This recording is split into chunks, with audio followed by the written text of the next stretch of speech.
बिस्मिल्लाहिर्रहमानिर्रहीम। अस्सलामु अलैकुम स्टूडेंट्स। इससे पिछली वीडियो में हमने एक्सरसाइज 1.5 के कुछ क्वेश्चन नंबर 3 तक सॉल्व किए थे। काफ़ी गैप भी रहा, मैं भी बीमार था, तो अब इंशाल्लाह कंटिन्यू क्लासेस होंगी।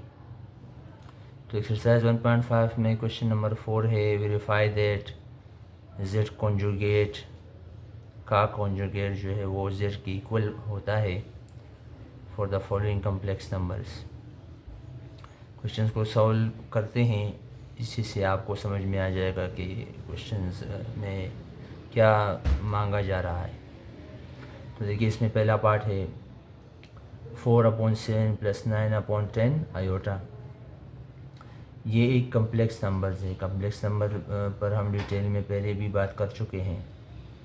तो देखिए, इसको सॉल्व करते हैं।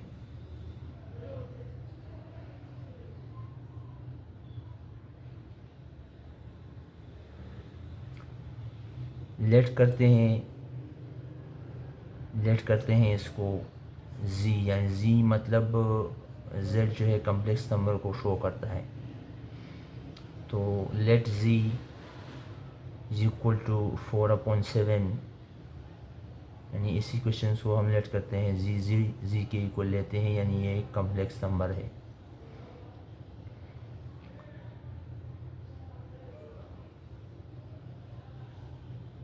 और अब हम ये वेरीफाई करेंगे कि जब हम 2 दफ़ा मोड लेंगे, मोड नहीं है सॉरी, कॉन्जुगेट लेंगे, तो ये ओरिजिनल जो कम्प्लेक्स नंबर है उसकी इक्वल आएगा।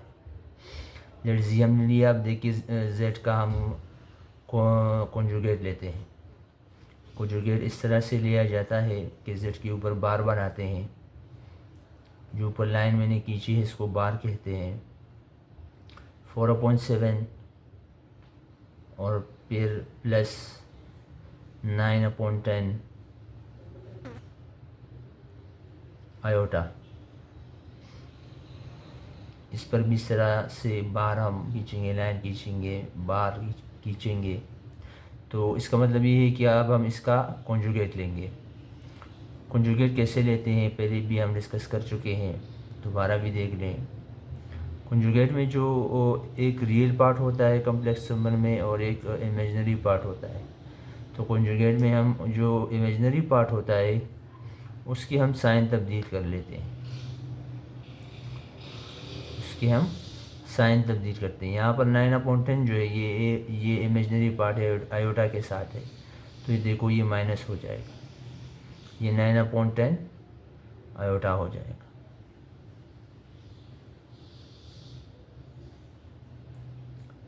अब दोबारा, यानी जिस तरह सवाल में हमसे पूछा गया कि जब हम दोबारा इसका कॉन्जुगेट लेंगे तो ये वापस जो है वो z के इक्वल आ जाएगा। अब हम इसको वेरीफाई करते हैं। दोबारा हम इसका देखें कॉन्जुगेट लेते हैं, तो देखिए ये होगा इस तरह।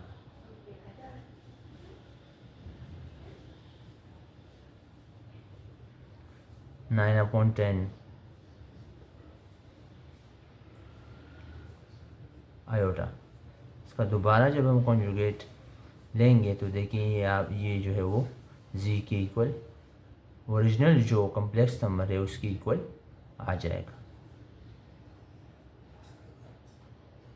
4/7 हम कॉन्जुगेट जब लेंगे तो जो इमेजिनरी पार्ट है उसके साइन तब्दील हो जाएंगे और ये हो जाएगा 9/10 आयोटा। तो देखिए आप, ये देखिए ये z 4/7 + 9/10 आयोटा, और ये भी देखिए 4/7 + 9/10 आयोटा।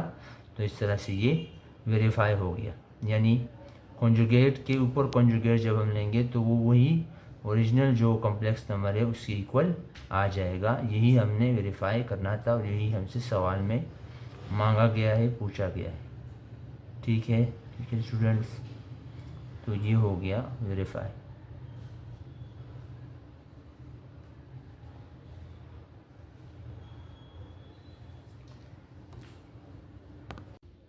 अगला सवाल है -9/11 + 10/9 आयोटा। इसमें देखिए -9/11 जो है वो रियल पार्ट है और 10/9 जो है वो इमेजनरी पार्ट है। इसी तरह से जिस तरह से हमने पहला क्वेश्चन किया, ये अगर आप समझ चुके हैं तो बाकी क्वेश्चन भी इसी तरह से ही है। इसमें सिक्स पार्ट्स है। पहला हम कर चुके हैं, अब दूसरा देखें। लेट करें कि ये कॉम्प्लेक्स नंबर है।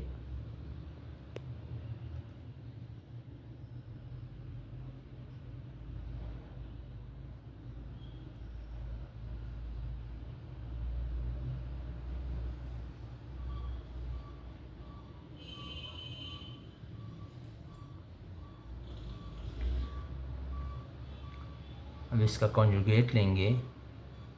कॉन्जुगेट हम जेड के ऊपर बार लगाते हैं, इस तरह से इसको शो करते हैं। और -9/11 real part of complex number plus imaginary part of complex number iota, इस पर भी हम क्या करेंगे, बार लगा देंगे। ये इस लाइन को बार कहते हैं। अब जब हम इसका कॉन्जुगेट लेंगे तो जो इमेजिनरी पार्ट है उसके साइन तब्दील हो जाएंगे, उसके साइन तब्दील हो जाएंगे और ये हो जाएगा माइनस में, -10/9 आयोटा।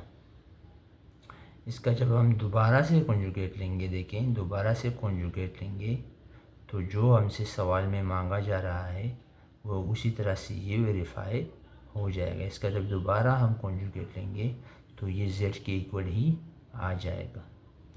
z कॉन्जुगेट का कॉन्जुगेट इज इक्वल टू -9/11 और ये माइनस है तो ये दोबारा प्लस हो जाएगा 10/9 आयोटा के। अब आप देखें ये z देखें, -9/11 -9/11 + 10/9 आयोटा।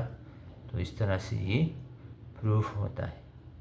बस इन सवालों में सिर्फ यही है कि बस आपने जो है वो ये वेरीफाई करना है कि z कॉन्जुगेट का कॉन्जुगेट, यानी किसी भी कम्प्लेक्स नंबर के कॉन्जुगेट का जब आप कॉन्जुगेट लेंगे तो वापस आपके पास वही जो ओरिजिनल कम्प्लेक्स नंबर है वही आपके पास आ जाएगा।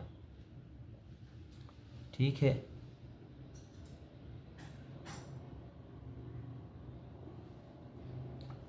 दुआ में याद रखें। अस्सलामु अलैकुम वरहमतुल्लाहि वबरकातुहू।